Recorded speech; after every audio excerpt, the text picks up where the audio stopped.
Good evening. As many of you know, I'm Ann Walters Robertson, Dean of the Division of the Humanities, and I'm pleased to welcome you to the last of this year's Randy L. and Melvin R. Berlin Family Lectures. We are grateful, as always, to Randy and Melvin, who are here with us tonight, for their generosity in making this series possible. And I wonder if we might all collectively thank Randy and Melvin, since this is the last lecture this year, for bringing this incredible artist and, in the past, other scholars and artists to the university. Thank you.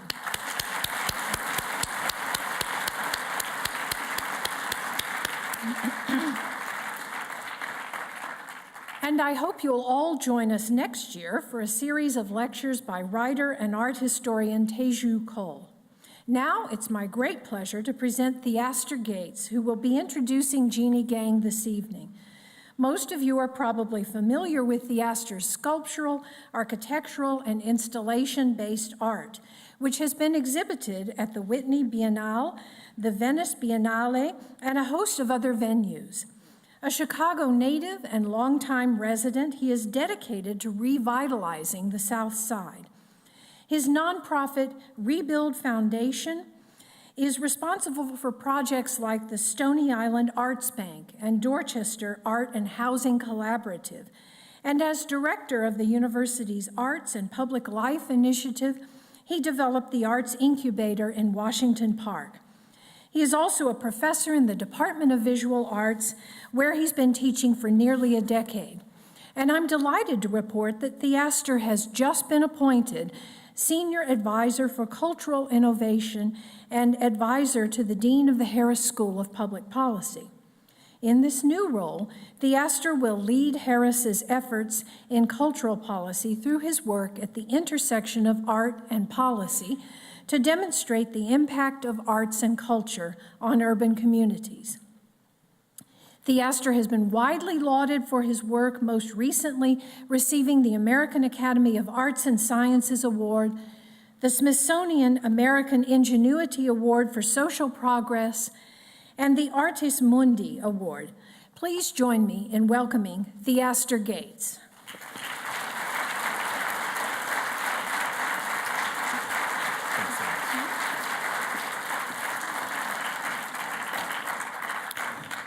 Thank you all for coming out.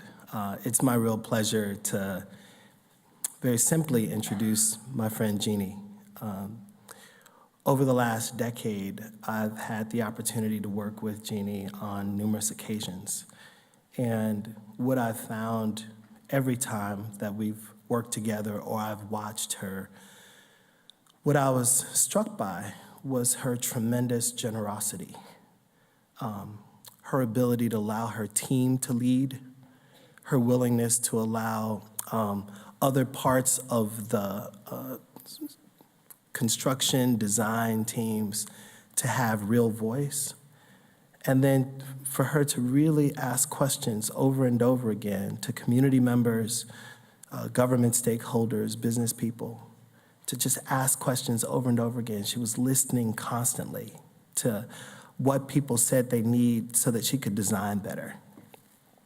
I think that often architecture, if you've ever sat in on an architectural crit, the mode is, an architect has the burden of presenting and convincing, But one of the things that I really enjoy about watching Jeanne at work is that it seems like her preferred mode is listening. And I think that in some ways, the honor of the MacArthur Genius Award in 2012 is partly an acknowledgement, not just of her sublime intelligence, these buildings that she creates, but also her ability to consistently listen to different communities over and over again to produce the most beautiful works of art and architecture and urban space. There's going to be a lot of time for Q&A, but with no further ado, I'd like to introduce my good friend, Jeanne Gang.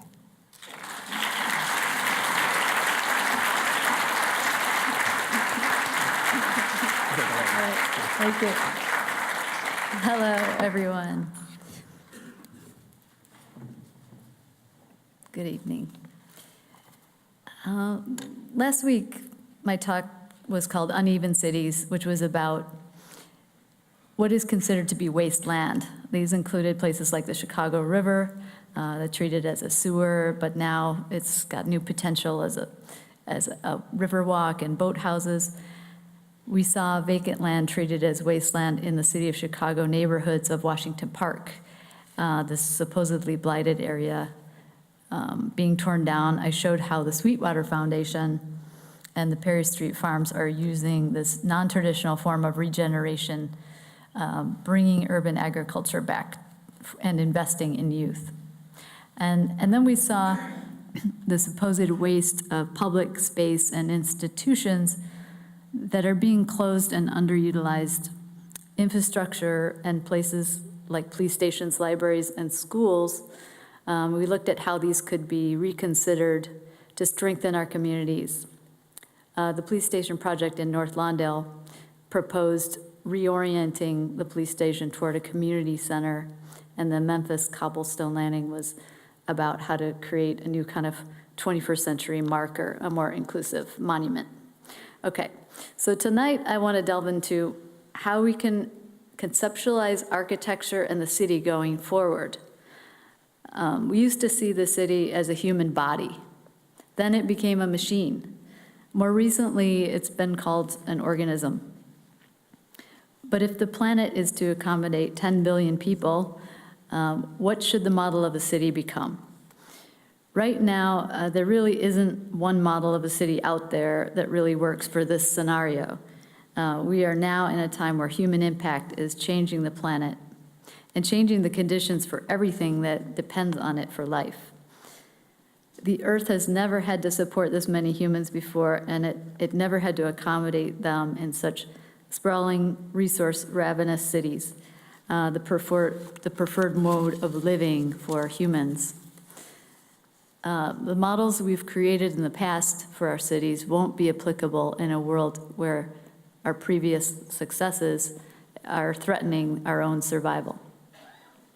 As the former chief scientist of NOAA said, the American marine biologist Sylvia Earle once said, "There is no excuse for causing our own extinction." The Anthropocene is a name for our current epoch whose geologic characteristics essentially come from human impact. Some of the incredible marks on the Earth that come from activities like mining, digging, blasting, and drilling. And there's been no other natural phenomena that has ever before made such deep and long-lasting marks. Other registrations in the fossil record include things like the sheer number of our skeletons that will be there. As a species, we carry species from around the globe and put them in new other places where they currently aren't. So things like the zebra mussels in Lake Michigan that were transported there in ship hulls will be part of the fossil record. Nitrogen levels registered in the soil are also going to be present. They will all show up in this record. But waste is a key factor in the Anthropocene. Essentially, our waste and pollution are creating a lasting legacy of humans. Everything from changes in the atmosphere due to carbon pollution we create from burning fossil fuels to things like technofossils. These are human artifacts that might be preserved over geological scales of time. Landfills full of waste that humans discard will become layers of strata in the earth. But also when there's erosion, these materials could come out of those layers and become part of sedimentary layers. According to some projections, by 2050, the volume of trash in the oceans will be greater than the volume of fish in the ocean. Accumulation of waste in marine environments not only become strata in the geological record, but they also filter into our food chain. Basically, they become part of us.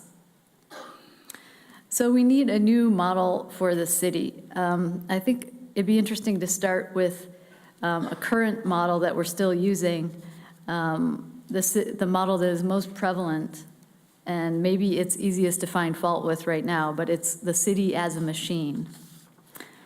The group called the Futurist Architects around 1914, led by Italian Antonio Santalia, emphasized speed, technology, cars, and airplanes as the new icons for the industrial city. They promoted the idea of a city of impermanence, and that every generation should tear down the last city and build their own new city. There was a desire to wipe out everything to the point of leaving no visible traces of the old city, no connections to the past, no ruins, which they also thought were waste. Le Corbusier, his idea for the new city, shown here in his project for the Ville Radieuse in 1924, shows no sign of what was there before. In his model for the city, there should be a very machine-like quality, rectilinear organization of blocks, allowing for fluid forms of movement for cars on highways, and rectilinear geometry for buildings. Everything should be rational and orderly like a machine. At the very core of this plan was an idea about zoning and segregating uses such as commercial, business, entertainment, and residential areas. But what this plan has in common with the Futurists is that they both wanted no evidence of the past, no reuse, no recycling. Corb's project was a model city actually intended to replace and build over the top of an old village in France. And as Kevin Lynch notes from the form of the modern city also allows it to grow exponentially. Its form requires, his is a quote, requires few simple rules in order to continue with urbanization, and the outcome is factual, functional, and without any attachment to the mystery of the universe. Among its attributes are convenience, speed, flexibility, legibility, equality, and speculation. The machine model shifted the way our society viewed culture and nature. In this view of the city, man wants to dominate over nature. There's a split, a confrontation, and a dualism between man and nature. Feminist scholarship has pointed to how this dualistic relationship present in modernist thought supplied society with other oppositions as well. These continue to be problematic, at least for people like me, I guess. Man versus woman, civilized versus wild, society versus nature, city versus country, and so on. As a designer of buildings and cities, needless to say, none of these oppositions are really that great for me in terms of how I think about the city. Modernism wanted entirely new cities without having to deal with the old, but in reality, in places like Europe, ideas are always overlaid onto existing cities. In Paris, a big redevelopment project that erased a section of old Paris was a project to build the Tour Montparnasse. In order to facilitate a new traffic plan, the project took out about 8 hectares of old buildings that were deemed uninhabitable. The tower was completed in 1973. It's a 58-story tower, single-use office building. But as soon as it was built, it was pretty much reviled by Parisians who haven't built another tall building in central Paris since then. So that entire area in the center was cleared out to become a place. Today, among other things, the building requires now asbestos abatement, an entirely new skin, and many other things because it was built with uninsulated glass and it uses so much energy. So we were recently a finalist in the international competition to reimagine the Tour Montparnasse. In fact, we took second place. Ooh, so close. But I want to tell you about it because it illustrates new ideas about the city that are starting to filter into and starting to challenge the predominant modernist ideologies. We entered the competition with the idea that to reinvent the tower, we really wanted to start with the space outside the tower, the public space around the tower. This is difference number one, I guess. It's because it's not about the object, but about the relationship between the building and the city. The plaza around the tower is a very windy place, very uncomfortable. I think if you looked up the definition of a windswept plaza, it would be in there as the number one entry. There was actually a nice link to wind studies with Paris. There was a a famous engineer and photographer, Etienne Jules Marais, who did these first wind studies. It's not a wind tunnel, but he used smoke around an airfoil shape to study wind patterns. In our studies, we discovered that this kind of cleave, this V-shaped part of the plan in the building was scooping the wind downward to the plaza, and that's what was making it so uncomfortable. So through the study of wind studies in the past that we've done, but also looking to natural forms for new information, such as the bumps on whale fins, they now know that actually helps with reducing vortex shedding. We now know that we can really tune the building to perform better with the wind. You can reduce the amount of structure needed. You can reduce the vibration. So this diagram just shows like what it was in the beginning with those ends cut out, making a more efficient plan that works with the wind, and then reducing the vortex shedding with these bumps. And that's the place where we started. The result is this kind of faceted skin that actually reduces wind pressure on the facade, and at the same time creates 1,000 corner windows for people who work in the building. And then if you look at what it would look like, the new version of this tower, very different from before, but based on these criteria and many other factors. So the goal was to make the building perform. It had to meet these very stringent standards of the Paris Climate Accord, much more intense than anything we have to do here. So here you see a double skin facade, a very thin double skin with an internal blind that is designed to react to the sun. So because you have a corner window, you could keep the glare out from one side and still have the view out the other.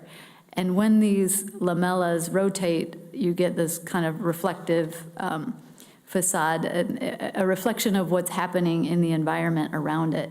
And this was done through a lot of studies. This diagram shows how the self-shading of the facets actually helps improve the performance of the building as well. But the movement of these shades tuned to the environment would also give this kind of glimmering, almost a building that's more alive. If you can see these different views as the shades would be rotating based on the sun angles. At the base of the building, we created a much more open space. You can see these angled columns which are carrying the new facade, and much more green space and spaces at grade and below grade to bring life and activity into this place and introduce new uses, including hotel, a co-working space, a conference center, and things that would start to energize and recatalyze the city in this part of the city. And so inside you would have access to all these different programs. So the building is almost thought of as a piece of infrastructure now. It can accommodate change, it can accommodate difference and uses. And at the top, a public garden, a place where you could actually have various kinds of plants and products from the Parisian area growing. You could have people meeting each other, having these views, and really devote this part to the public as a kind of garden in the sky. So we were really excited about this project, to say the least. But part of the project that has never been shown after we presented it, weirdly, but shown online or in the official exhibit of the project, was our approach to what could be done with the materials from the existing building. So we're reusing the building, but what do you do with all that glass? All the other materials that come out of the building. So we actually did a very extensive study of how to repurpose those materials. So instead of landfilling the things coming down, we would reuse them as much as possible, and try to avoid pulverizing the material and sending it back through the cycle, but reuse it in its state, in its most full state. So here you can see an idea about reusing the glass to create a market structure. You can see a before and after here. This is along one of the roads leading to the Tour Montparnasse, before where they have a market, and after reusing the glass and imprinting photovoltaic cells onto this glass. So there's really a big push to try to make a net zero energy building. Some of the glass could be used for structures along the Seine, and there's a typical kind of little retail box that is used in Paris along the bridges that we would create reusing this glass. And then a demonstration project, the demonstration project in the Hôtel de Ville Plaza, showing people what happened to this glass from the tower. So I think our Tour Montparnasse project starts to give a hint about what I think an emerging new model for the city could be. A, it works with what's already there, it recycles the structure. B, it looks at the flows of the materials and works with them, metabolizes them into its plan. It inserts diversity of use into the city, so not sectors, different zones, but a mixed use. It opens up the idea to a kind of a temporality through the responsive skin, through the flexibility of what will be allowed to go there over time, and tries to create stronger relationships between the people that will be using the building through shared spaces and social spaces. So I thought it'd be worth going back further than that to city as a body. That was the famous Leonardo sketch, to remind ourselves about this Western concept and how prevalent it was at its time. This Vitruvian man was drawn by Leonardo da Vinci, but it represents this kind of version of the city. But in this case, because it was drawn in the Renaissance, as opposed to the time of Vitruvius, it's really speaking about the similarities in the geometry and the proportions between the human body and city form. But the Vitruvian man that we all learn about, it's kind of like the granddaddy of Western architecture, okay? But Vitruvius actually wrote something quite different. I went back and looked at what it said. It was, he spoke about the origin of the city. And it was in chapter in book 2 of the 10 books on architecture entitled The Origin of the Dwelling House. And he also covers the house and the city in there. And he writes about how he thinks the first city was created. This is actually an image of our own Studio Gang summer camp with a gathering around a big, almost like a Burning Man type event. Okay, so paraphrasing here, Vitruvius imagines that before there was language and before there was architecture, people first gathered as a response to a natural disaster. He thought that there must have been something devastating, like a giant wildfire out of control that frightened people from the forest where they lived. When the destructive fire subsided, people drew together and formed the first community. Even though the fire destroyed the place they called home, he speculated that somehow they must have been attracted to that weakening fire and to each other. When the fire was small enough and under control enough, the people appreciated the warmth that it generated, and it encouraged them to start speaking with a common language, with each other, one word at a time. The first dwelling houses followed, and they were placed close together around this fire so people could continue to have this social connection. And I think what's so interesting here is that, beyond the usual discussion of geometry and proportion that is so heavily emphasized in architecture schools, what if the idea of a city as the body is really about social connections and the power of nature?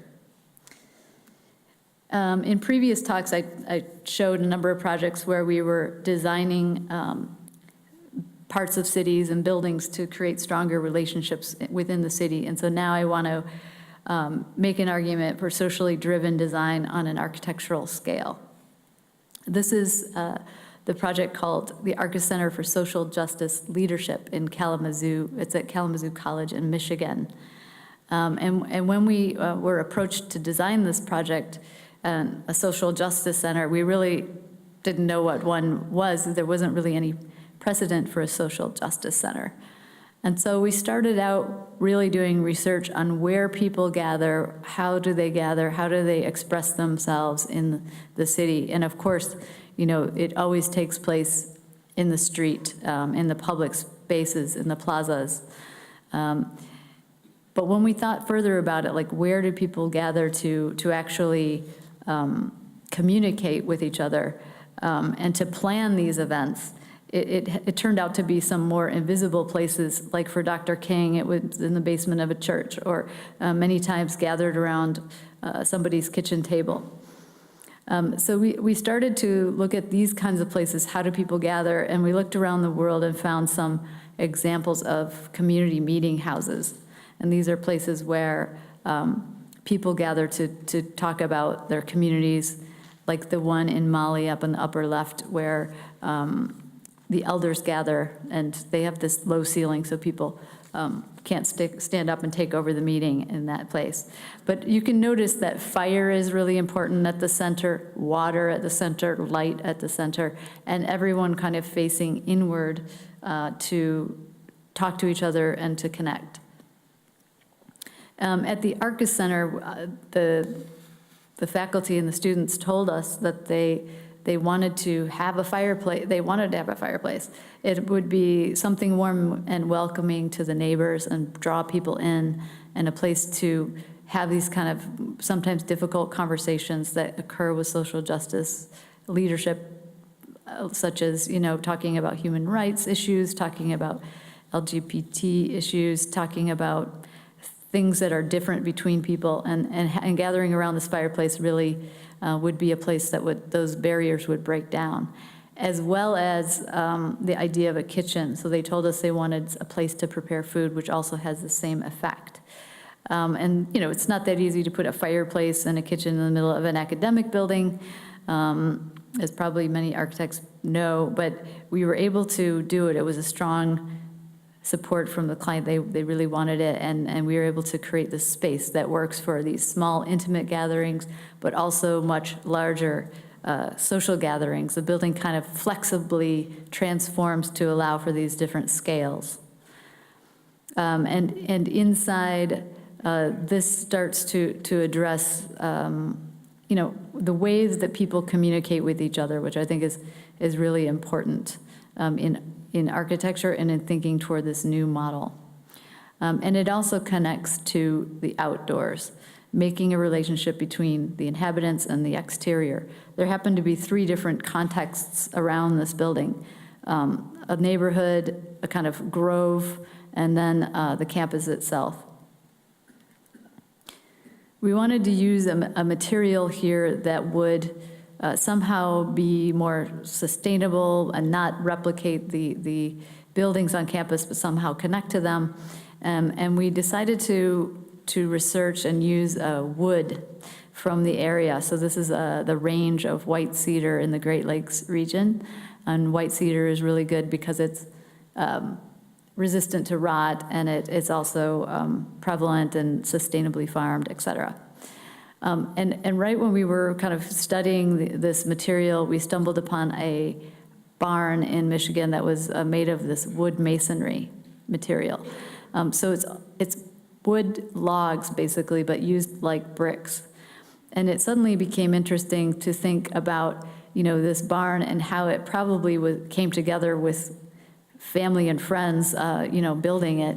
And wouldn't that be like the most appropriate way to build a social justice center?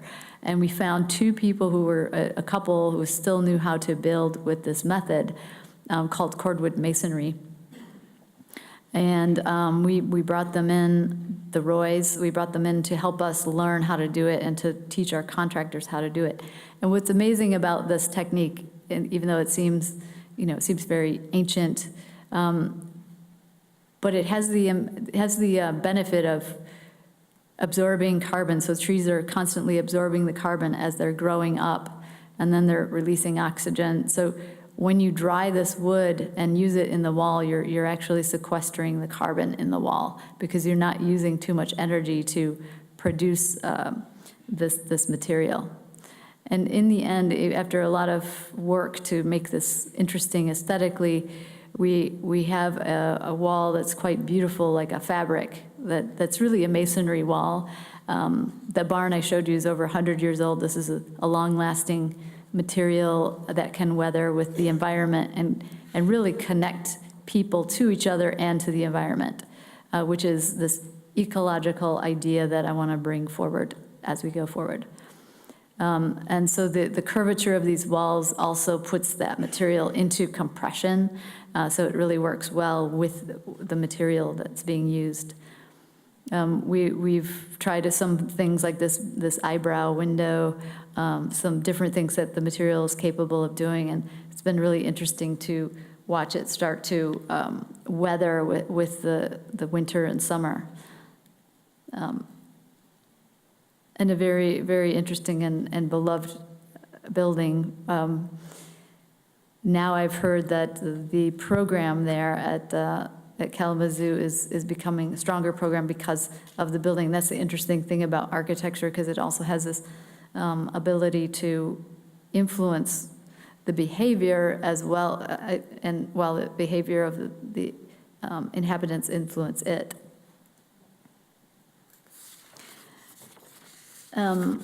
Jonas Salk, who is a famous biologist who started the Salk Institute, wrote a book in the 1960s that was recently republished under the title A New Reality, Human Values and World Population. And it looks at the possible scenarios for an urbanizing planet as is happening now, and will continue to all the way from the end of the century onward, until the population numbers start to taper down. But Salk, as a scientist, he uses an S-curve or a sigmoid curve to describe population growth, and also talks about the difference between the epoch that we're in now, and which he calls Epoch A, and Epoch B, which is where we start to achieve equilibrium. And the massive changes that will need to happen in our attitudes and our pursuits for this transition. He lays them out. But something he evidently worked on for the last 30 years of his life, because he felt like we were coming to this really important critical inflection point between Epoch A and Epoch B. Some of the attitudes with respect to social connections and technology going forward are analogous to what we discovered at the Arcus Center, like the hearth and the cordwood. So he's basically saying there's a connection between, we are going to have to combine new technologies and some old technologies going forward. His quote was, with the development of cities and nations, as well as modern agriculture, industry, and technology, many of these more traditional ways of life have been overshadowed by modern tendencies. As we move to Epoch B, and the anticipated period of equilibrium, some of the elements of traditional cultures will be essential, in combination with those of the present, in a creation of altogether new societies of the future. I think it's really interesting. And I wanted to move on to talk about the connection between, that will need to take place between cities and nature going forward. We can't only completely continue to expand outward with the city footprint without providing, pathways for this biodiversity to take place, something that we will need moving into the next century. The Lincoln Park Zoo Nature Boardwalk, maybe some of you might have seen it or know it. It really started with a project that was, we were asked to design a pavilion for the boardwalk. And we did do that, but I wanted to tell you more about how that came to be and what other aspects of this project really set it on the course for what it is today. You might know that Cafe Brouwer was built in in 1908, and it was built on this pond, which was really like kind of the last century, not the 20th century, the 19th century, even the 19th century version of what nature in the city was thought to be. So, for example, the water there, it's only 3 foot deep, but the idea of it is to provide a reflecting pool that you would promenade around it, and it would be a complement to the architecture. And so what we've done with that place is to bring a totally different concept of nature to it, a different identity for nature. When we approached the project, we found that there was a lot of broken down edges on the pond, and there was, it wasn't completely cared for, but it was kind of an opportunity because, as oftentimes, if something's broken like this, instead of putting it back, we argued to just rip out the whole edge and to rethink the pond as urban stormwater infrastructure. And so, as you can see in this diagram at the bottom, was the original pond, and by working together through interdisciplinary collaboration with hydrologists and landscape architects and many people that know specific things about urban space and nature, we were able to, from the very beginning, think of deepening this pond and making it much more capable of supporting life. We went from 3 feet deep to over 20 feet deep, and that also helped to improve the water quality, to make this place work as stormwater retention, and to also provide a place for animals to winter over and to support a whole new, more biodiverse type of life. And so looking at it from above, you can see the relationship between this piece of very biodiverse nature right within the middle of the city. And this doesn't really exist in many places around. We've looked at, but it is a great model for going forward, how to bring a more rich version of nature that's actually doing something into the middle of the city. So when it first opened, this is the boardwalk going around. We had the first plants that came in and established the first round. And now after 5 years, we have the kind of more permanent, deeply rooted plants that are there. The pavilion, of course, was what we were asked to do, and that part was really fun. But it's like the architecture is needed to also help make this a place that people want to be. And so it's the combination of the two. It's not just the object of the architecture. It's the architecture and the place and the environment that's all around it. What's really interesting is the zoo, since then, has realized that it is this rich habitat. It's kind of like, it's like a zoo with no cages on it, where animals are just coming on their own volition to expose themselves and to display themselves. But what the zoo has started to do is to develop science around what kinds of urban animals are doing well, listening to recordings, bioacoustics of bats, and doing various different science on the place. So on the left, you see this is the paths. They have turtles with GPS locators on them, what the kinds of turtles that they are seeing and finding and that are able to survive there. And then on the right, dear to me as a birder, the number of species of birds that have been spotted at South Pond on eBird. And so they went from something like, 40 breeding pair of these black crowned night herons to, at one point, like 400 breeding pair, which was starting to become kind of a nuisance, I think, for the neighbors. But this is the interesting thing. We have to figure these things out going forward with our new model of the city. They also recorded with a night camera skunks and coyotes, which are great urban animals and survivors. To have a kind of a mammal of that scale in the city is pretty amazing, and there's 2,000 of them in Chicago. The pavilion is made of wood, these wood lamellas that are laminated members, prefabricated, and then there's a kind of a fiberglass dome over them that keeps the rain out and provides a good lighting level. And so, for me, this project shows this kind of real strong connection between people, they are attracted to this place, and people and the environment. And so even though we planned it to be a school pavilion, it's actually become many more different things, like just hanging out, a place for dance, a place for yoga. But the funniest thing, I think, is just the place that it's like a building that makes people want to make out. But it is like, a marriage pavilion and an engagement pavilion. And I think it's the most photographed pavilion for weddings and things like that. One time there was actually this event called the Dîner en Blanc, which was a spontaneous event for people to dress up and go have dinner along the boardwalk. So that was really nice to see as well.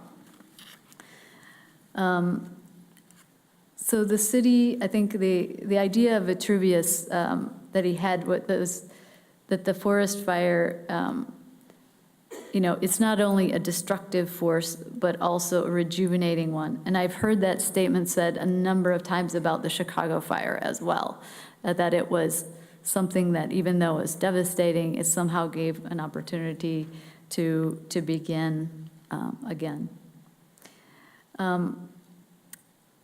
The other ingredients of Vitruvius's original dwelling story were also provocative. For example, he said that the forest, the language, as well as a connection to fire, so all of these things include this idea about nature, the humanities, architecture, and technology. And to top it off, you have environmental disruption. And so I think environmental disruption, it's an overly popular word right now, disruption in schools and technology and business schools. And creative industries also want disruption because they think that it causes you to think differently.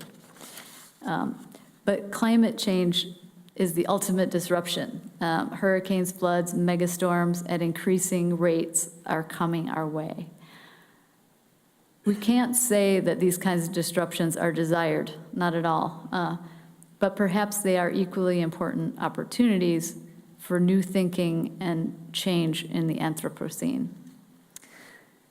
In the last talk, I spoke a bit about migration and the movement of people, which is something that happens a lot after some of these disasters and natural disasters.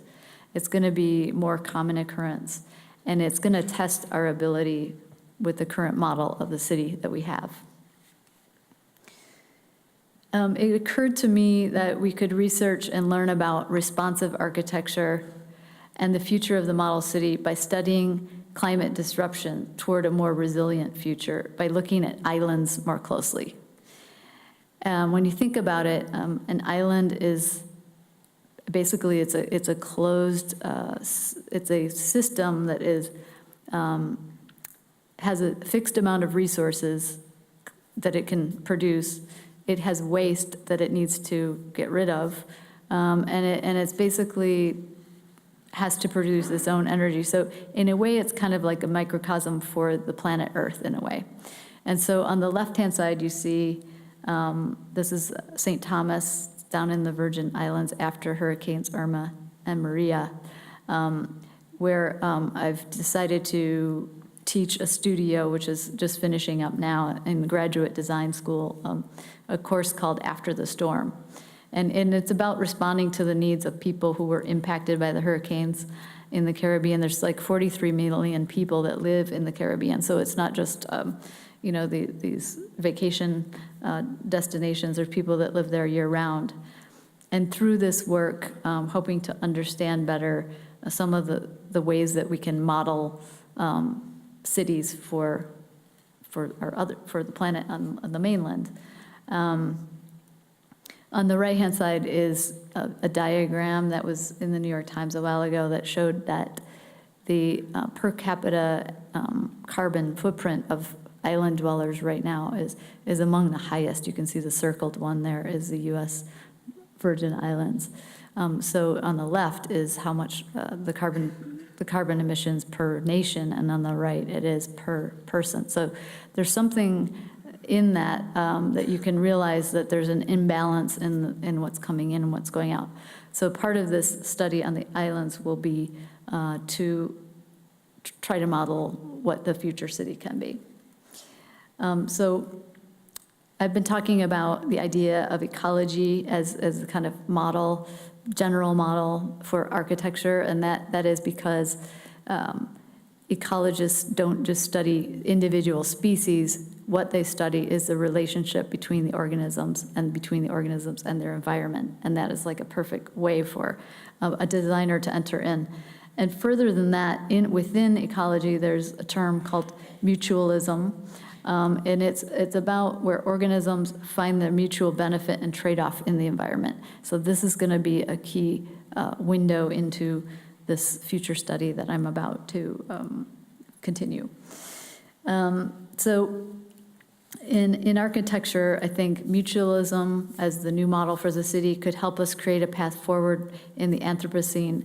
And things that will come into play will be things like the circular economy, the metabolic city, the regenerative city, resiliency in ecosystems, the idea of sharing, we talked about that earlier, and reducing resources and recycling, of course, and all the things that we mentioned in the first lecture. Because the city is a complex organization of things. The next city will be about not mastering nature, but working with it and living within it. It's not going to be about the building as an object, but about looking outside the building and connecting to the site beyond it to understand its impact. It's going to include spaces for habitat as well as spaces for humans, so humans and non-humans. There will be places, corridors for biodiversity. And with nature, not copying it as a metaphor in the future, but thinking of it as a system and a way of working. So with these things in mind, maybe we can find a new model for the city and a mutualism in the Anthropocene. Thank you very much.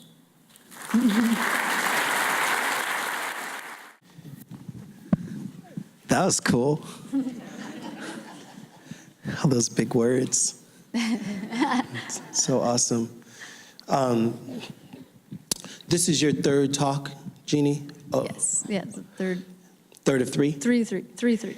And so, in some ways, I have the pleasure of kind of both reflecting an audience's questions to you, but also maybe asking you to do a little bit more reflection about these three talks together, kind of what it means to have a platform where you get to talk about not only buildings that you've built, but these ideas that you believe in. It's obvious that, tonight especially, Jeannie's talking about ideas, and that philosophy is then kind of turning into. Can you talk about how your shop works? Like, how do you make time for the relationship between developing big ideas and then those big ideas transferring into really different buildings and landscapes and that? How does it work in your shop? That is such a good question, and I think the way that our studio is set up, it's not necessarily typical of an architecture commercial business. It really is. I think I'm so lucky to be connected to like-minded people who are really in a pursuit of understanding the world and trying to do something in the world. So we're organized around that kind of curiosity, and we try to do projects, take on projects that we think can help maybe clarify a question, as opposed to just, okay, I did a library check or that kind of thing. It's really more about, what kind of intellectual pursuit can we follow through taking on a different project? Maybe it's about the city, maybe it's about who is the client, and so we try to pick the interesting projects, and to make room for that kind of research, you need to be doing projects that aren't always paying, like exhibitions, competitions, books, all of those things that are not considered, just straight up architecture, but they really are how we fuel those pursuits. Mm-hmm. So I'm always curious, like, pardon me, guys, I'm just kind of like, my architectural fetish.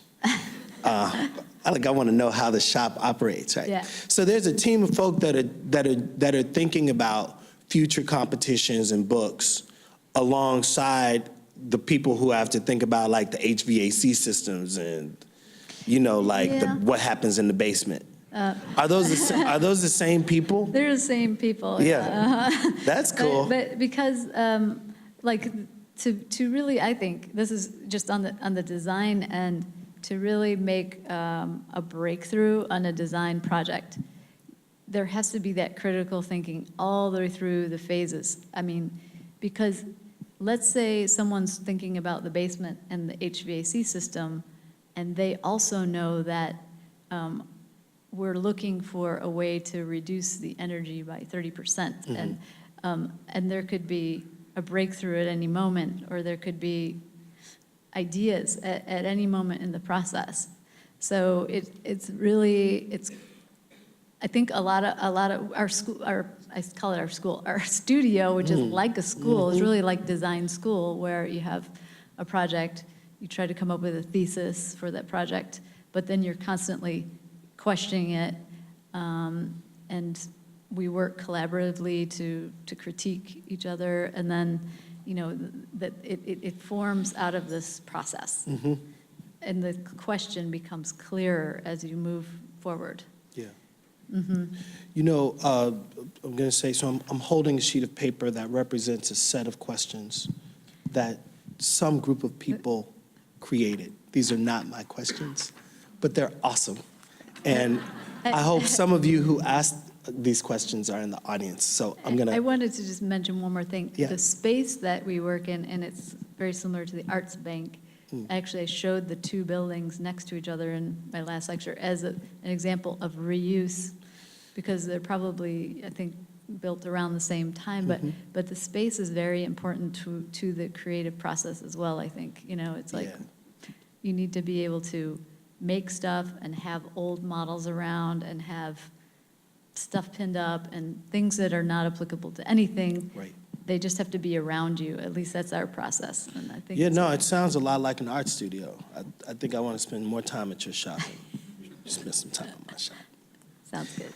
A lot of the questions that folk wanted to ask, they were questions that were really specific to Chicago, but they also feel like they have this world resonance that you've been talking about today. A brother named Bob asked, Jeannie, what do you think should be done at the former U.S. Steel Southworks? Why is it taking so long? Mm-hmm.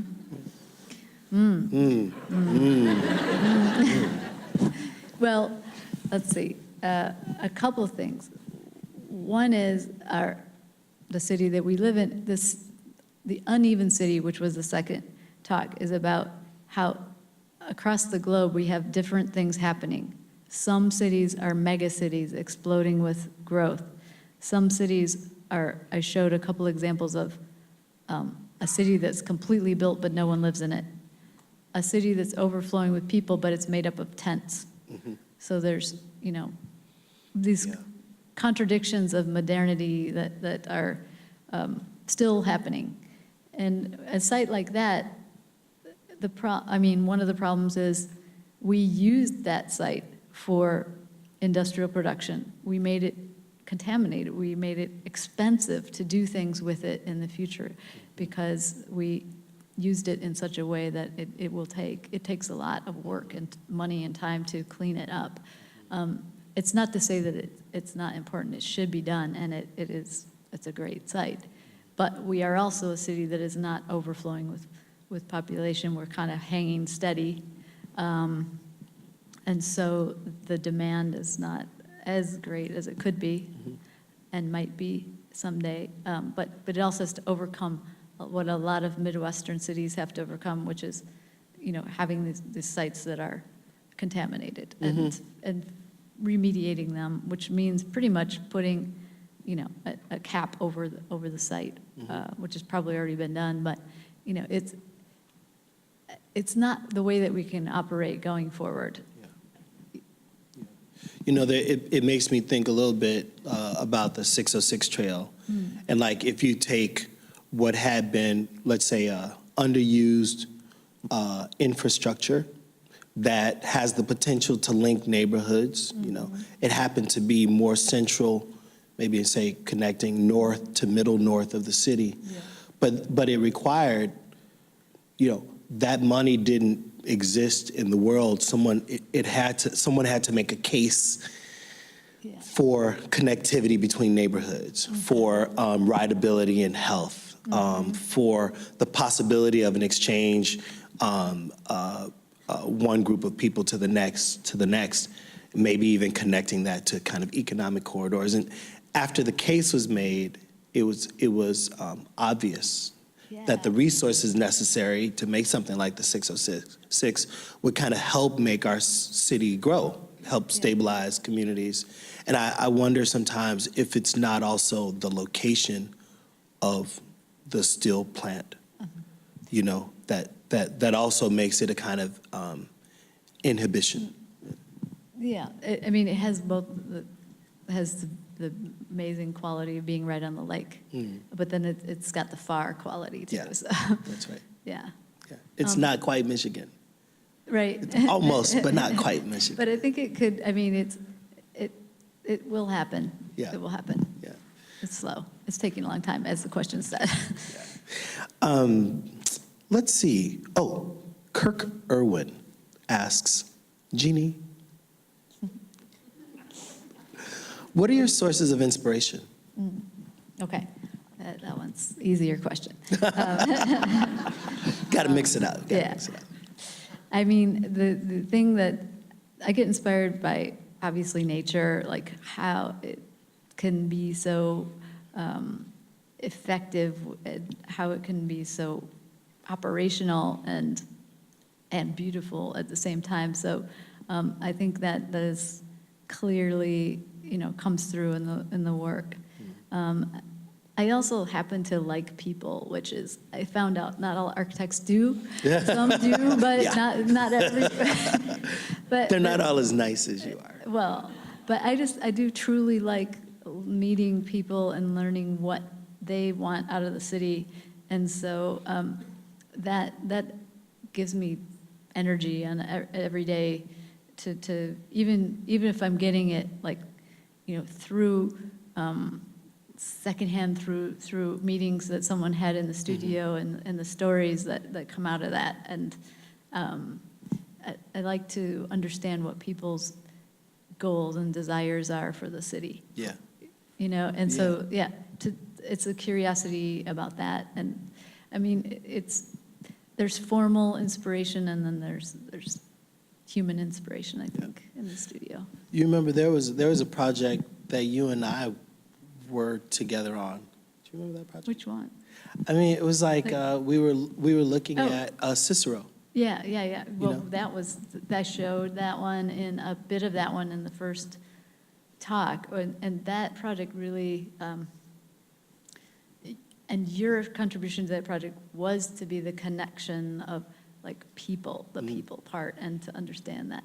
Yeah. I think that project, which was ultimately, it was shown at MoMA, I've seen so many people influenced by that project. It was this idea of how to take an inner ring suburb, a place that was full of new arrivals in the past and a big factory, and now a different set of new arrivals coming from a different place. But through the lens of, the foreclosure crisis, and how can we reimagine that city, not only the buildings, but how you could set up a way for people to own a little piece of that without being in the same situation as in danger of losing their entire savings. Absolutely. Are there other architects in the audience? Raise your hands high, don't be afraid.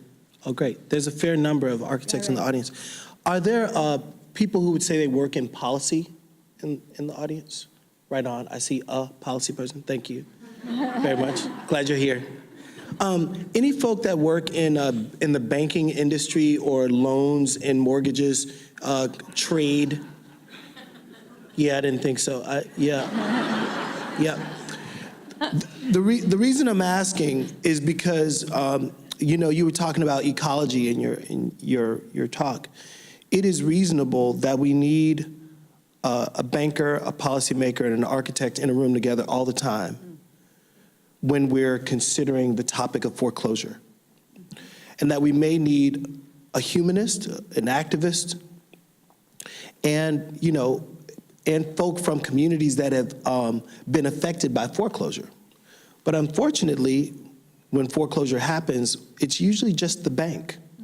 Or there's an autonomous policy wonk who's thinking about the policy of who keeps and who loses housing.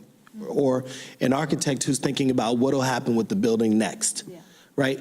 And I would love to make this case both for people and this ecological idea that these big topics of our cities need so badly for people across sectors to know each other. And so if the mortgage guys and the bankers and policy people and architects ever want to have a drink together, maybe we can have a drink at your shop or my shop. We can get everybody together. I like it. That'd be sweet. I know, because it's, with that project in particular, we came up with this model of co-op and having a land trust. And that would never have come out of, us architects. I mean, we had to get with those people and find out what the new models could be. Yeah, because it was awesome because there were folk who already had sophisticated forms of sharing, even though they were new to Cicero, Illinois, or new to Chicago. There were already sophisticated patterns of collective economies happening that would be completely different from anything that we could conceive of in our utopic architectural design. Right?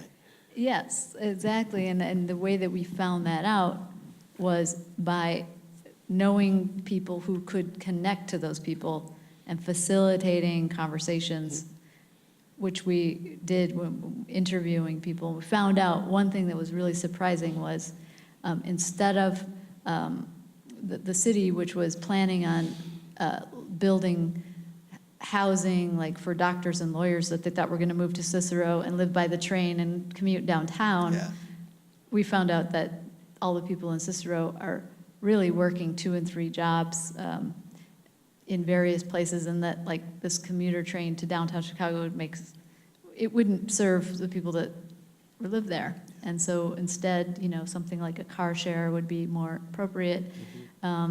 This co-housing idea and other forms of sharing that came out through talking to them. Yeah, you'd never imagine that just talking to people would be such a radical idea. But it is huge in architecture. So for people who like talking, there's an adjacent role for you in Jeanne's firm. We just need talkers and listeners. Jeanne, how do you ensure that the history, culture, and essence of a neighborhood is maintained even when local desires go against your aesthetic choices? Well, that's kind of like what we were just talking about, like asking people what are the important things, because it's very hard to come in from outside and, drop down and make all these decisions. So we always try to do that. But then the last part of the question is, the thing that is the barrier that architects put up, I think, is that, wait, I don't want someone telling me what the aesthetics are going to be. But I have not found that they do. I mean, there are ideas that that are generated through these conversations. And at the end of the day, as a designer and architect, you still have to put those things into a form, into an aesthetic, into the building design, and I've never found it to be stifling or, yeah, I mean, it's, a lot of times people are voicing something that they like, but that's fine. It's not like they're telling you to do exactly that, but you start to build up this context in your, collective brain about what that place is about. Yeah. Well, you have a building going up right now in Hyde Park, right? Very different from the things that are around it. Right. And I'm really curious about the moment when a designer, say, has to make the decision about the skin. So let's say the square footages are what they have to be. We're trying to attract a particular kind of rent or a particular kind of owner in terms of price. But then there's the choice to integrate, to complement design, to radically shift, rupture, disregard, and making those decisions are sometimes, I imagine there's sometimes like battles within the studio, but can you talk a little bit about how you came to your decisions about the Hyde Park building? Yeah. Maybe a little bit about so it. That's Solstice on the Park, and it's really interesting because it was a parking lot before, and one of the things about that site is, it's south-facing and on the park, and it could accommodate a higher density. Actually, the same owners are the Windermere project next door. So we worked with them thinking about the two buildings together. And Antheus was always like, well, this actually has two lives, the before the crisis and after the crisis. But we really were thinking about the connection to the Windermere building, the school next door, the street, and the park. It had this context already set up. And a kind of a height that we're shooting for, for the program. And so one of the things that we were really considering with that project was the difference between the orientations of a taller building, whether it's north-facing or south-facing, and how it relates to the environment. And so it was driven by this idea that if you angle the glass downward a little bit, you could really cut the energy use significantly and make it kind of bird safe it's on a park, so you have a lot of migration through that park.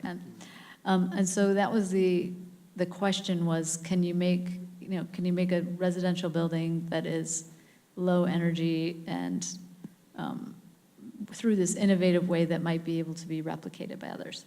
And so, we found that, we figured out the technology of how to do it, but we also found that the breaking down of this facade, instead of just having a one straight facade, somehow gave it this more human scale, and that's important also on that site.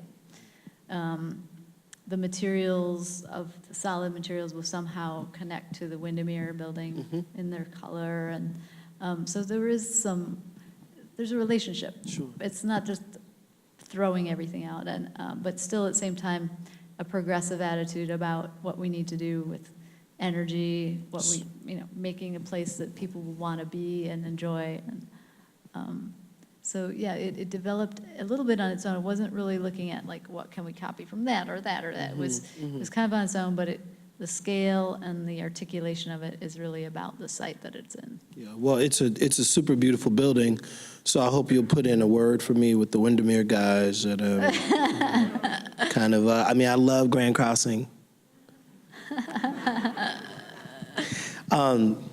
There's a guy in the audience who he's in the English department, but he is a really good bureaucrat. His name's Bill Brown. He's right there.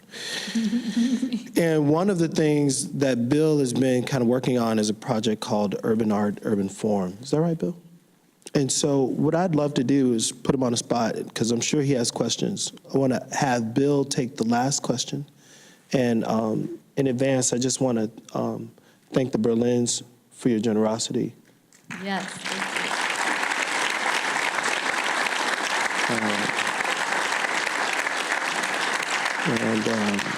And I want to thank you all for just being here and believing in architecture and the city and nature. And Jeannie, you know, I'll come back to you. Thanks loads, Theaster. Jeannie, thank you so much. What a wonderful sequence of talks. I was here for all of them. And I think when it comes to, urban art, urban form, that's a Mellon-funded Sawyer seminar that Christine Mering and I have, and Theaster, Jessica Stockholder, and Tom Mitchell have been responsible for energizing throughout the year. And the question there really is about how art can form and transform urban space, and particularly in relation to architecture. So I would love just to have you, respond to that as, our sort of overarching question. Mm-hmm. Okay. And are you talking only about visual art or all arts? I think really all arts, and there's also, of course, the question of whether, a building can be a sort of artwork itself, but really we're thinking about all arts, including landscape arts, performance arts, things like that. Mm-hmm. Yeah, because I think one of the things that the arts can do, and what is was needed more now than ever, because of the split that we have in our society, is to start conversations, and it does it like nothing else. To have a provocative piece of art in an urban space, it just energizes. It energizes it in ways that maybe a building can't do. But I think buildings have this responsibility to be functional. I believe that, and it's true, but it's also the strength of buildings, because people need them, and buildings really shape. I think I mentioned tonight that they shape our behavior, even the way that the building is done. So if the building can shape behavior, and art can help shape mind, I think we're going to have a better city with more engaged citizens. Ladies and gentlemen, please join me in thanking Jeanne Gang. You're cool. Thank you.